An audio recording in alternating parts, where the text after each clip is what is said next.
Hey everyone, Happy New Year, and we want to say Happy New Year and welcome to the very first Radiotopia Presents of 2024. It's a series that we are truly excited about. It's called Shocking, Heartbreaking, Transformative. Now, this is from documentarian Jess Shane, who put out an open call on Craigslist and then worked with 4 strangers to explore the standard rules that documentarians and journalists use to tell their subject stories. So the series gets into all sorts of questions about what happens when people's real lives are collected, edited, and consumed. The show pulls back the curtain on what goes on behind the scenes of your favorite nonfiction shows. And then it turns in on itself and some really interesting twists and turns along the way in the making of the show. I've gotten to know Jess a little bit over the making of this show. Every time I chat with her, there's a new wrinkle to this story. It is really incredible. So go check out the new Radiotopia Presents series, Shocking, Heartbreaking, Transformative. It is out now on your favorite podcast platform.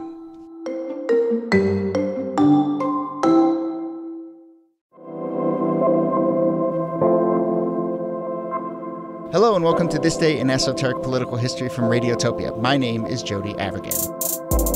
This day, June 18th, 1865, was the last day that slaves in Texas were subject to slavery. On June 19th, Union soldiers arrived in Galveston with orders to free the slaves per the Emancipation Proclamation. Maybe I confused you with that timeline. This is one of those shows where we fudge the date a bit. But the point is, we're talking about what came to be known as Juneteenth, or Freedom Day, or Jubilee Day, celebrated on June 19th every year. Here to talk about it is, as always, Nicole Hemmer of Columbia. Hello, Nikki. Hello, Jody. So I managed to confuse listeners and maybe myself and maybe you with the timeline there, but I will say that actually there is some confusing timeline as part of the story, because June 19th is the day that slaves in Texas are declared free. The Emancipation Proclamation was issued 2 years earlier. The Civil War ended in April. So you have this gap between quote-unquote freedom and when the orders for freedom are actually delivered. What's going on there? Yeah, it's a confusing thing because the Emancipation Proclamation, which is what we always think of as like, okay, this is going to end slavery, it only applies to the states that are still in open rebellion against the U.S.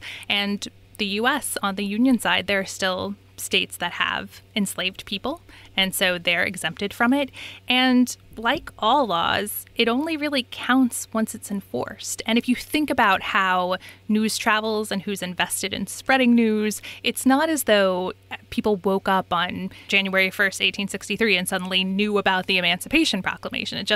It wasn't something that was spread often throughout the South. It traveled through rumor networks, but it didn't have force behind it. And so it's not the moment when people actually were able to be free. Yeah, and it's information that was actually actively withheld in some cases. I mean, there are reports of slave owners not telling their slaves that the Emancipation Proclamation had come down, or even in Texas around Juneteenth, some slave owners waited until the end of the harvest, until the fall, and then told their slaves and freed their slaves. So yes, an important reminder of how information gets spread. I want to talk a little bit about Juneteenth as a sort of a holiday and a celebration and so forth. I mean, it is one of these days that we can go through a little bit of the history of it, but it's one of these days that really has meant different things in different eras. And so it was for a long time, up until kind of the 20s, sort of a Texas celebration, right? Yeah, and that makes sense, right? It was this holiday that was about freedom in Texas. Like, this is when the news comes to Texas, and freed people throughout the state would celebrate this day. And there were some celebrations that sort of trickled out to other states, but this by and large was a Texas celebration. And, you know, Texas itself is an interesting state. It had been a country of its own for a while. And so that sort of Texan pride, I think, gets wrapped up in some of that state celebrating. I mean, what does it say, or does it say anything, that the celebration of emancipation that is, potentially turning into a major holiday around the country, as we'll discuss, comes from Texas and not from what we think of as a more kind of core Confederate slave-owning state? I think so, because just as Texas was sort of outside of the reach of the Union Army in a lot of ways. I mean, that's one of the reasons that this news got there so late to Texas, and why it was enforced so late is because there weren't a lot of soldiers on the ground to enforce emancipation. There was also just more space in Texas for this kind of celebration to develop. I mean, if you think about the way that Reconstruction in places like Mississippi and Alabama, that Black freedom was brutally circumscribed, there was just a little bit more space for Black culture to thrive in Texas. So Juneteenth is, as we've been describing, somewhat of a Texas celebration, Texas holiday. In the 1920s, during the Great Migration, Isabel Wilkerson, in her book, The Warmth of Other Suns, fantastic book. I will say, I cannot wait for her new book to come out. Good God. Totally agree. For that. But anyway, she talks about how, among the many other things that blacks from the South took to the rest of the country, Juneteenth spread to Los Angeles, Oakland, Seattle, and other places that people from Texas went. And that's where we start to see it expand as, I think, tell me if I'm wrong, but I think, kind of a cultural celebration at first, right? Yeah, that's exactly right. And I actually think those cities that you named, Los Angeles, Oakland, Seattle, actually give us a view into how the Great Migration worked. I mean, where Black people migrating from the South went really depended on where they originated. So people from Florida went to places like New England or New York, and people from Mississippi and Alabama went to Chicago, and people from Texas went further west, and they spread this holiday, which, I think I would say that, it was definitely a celebration of emancipation, but it was also a celebration of Black life and culture.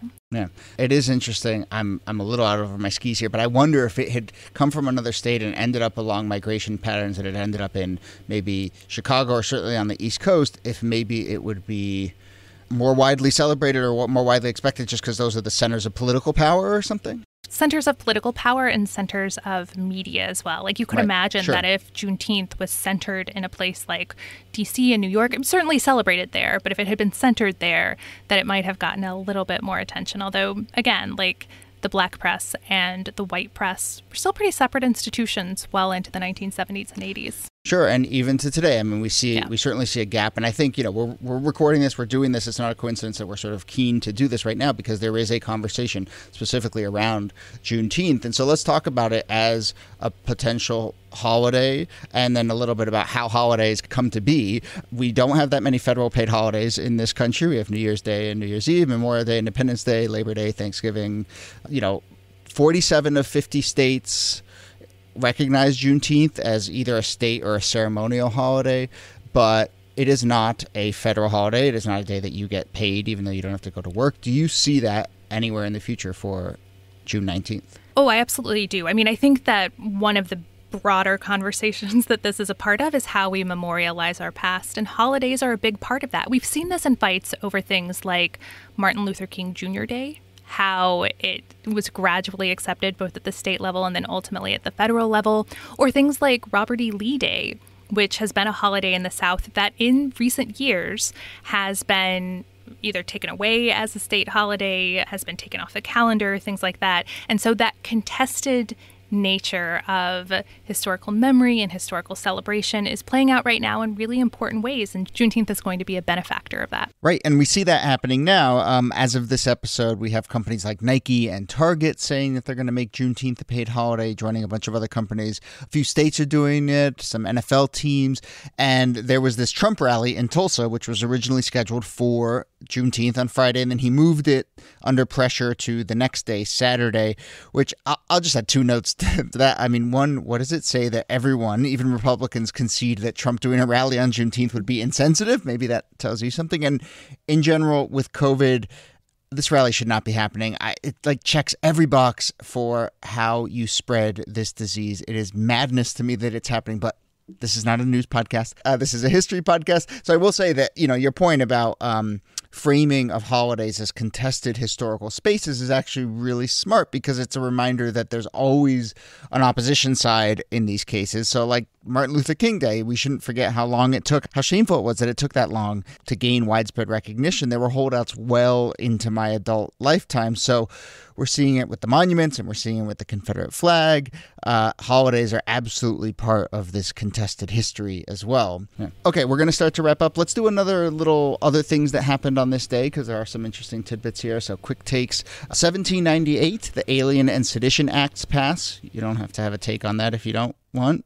We can just note My take is that free speech is, well, I don't have a take. Go ahead. Okay, you don't have a take. There you go. See? You have the freedom to not have a take. 1912, the Republican convention in Chicago split between President Taft and Teddy Roosevelt, and after Taft was nominated, Roosevelt split off and formed the Progressive Party, also known as the Bull Moose Party. We certainly could have done an episode on that. I will say we're starting to get into convention season and contested convention season, so we will have lots of those kinds of moments coming up. And then 1984, Alan Berg was killed in his driveway tell us who Alan Berg was and how he fits into American political history. Sure. Alan Berg was a Jewish radio show host, and he was murdered because he was Jewish. And he was murdered by white power activists who were inspired by a book called The Turner Diaries, which is sort of the Bible of the white power movement. It was written in the 1970s and actually was the inspiration for the Oklahoma City bombing as well. All right. So those things happened on this day, as did many other things. And this is my chance to point out that on social media at This Day Pod, both on Instagram and Twitter,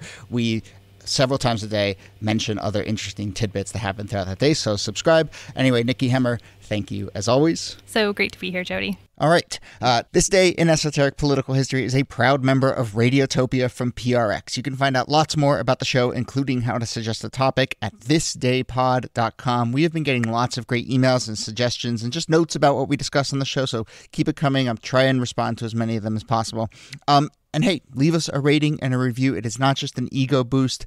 It is also an ego boost, but I will say that it does help others discover the show. So leave us a rating or a review on Apple Podcasts or wherever you listen to your podcasts. And hey, do me a favor. I've been noticing that a lot of people seem to be catching up on this podcast over the weekend, which makes sense that these episodes you can kind of go back and binge. So maybe if you're a fan of this show, try and get someone to become a listener this weekend and have them catch up. There's a little assignment for you. Our producer and researcher is Jacob Feldman. Next week, we have a great guest on deck, Jane Coaston from Vox. We're going to talk about, well, you know what? We're going to talk about 1968. We keep coming back to 1968. But this is something we didn't know about, actually, an event from 1968, and you may not either. We're also going to talk about the Civil War and lots more. That's coming up next week. My name is Jody Avirgan. Thanks again for listening, and we'll see you soon.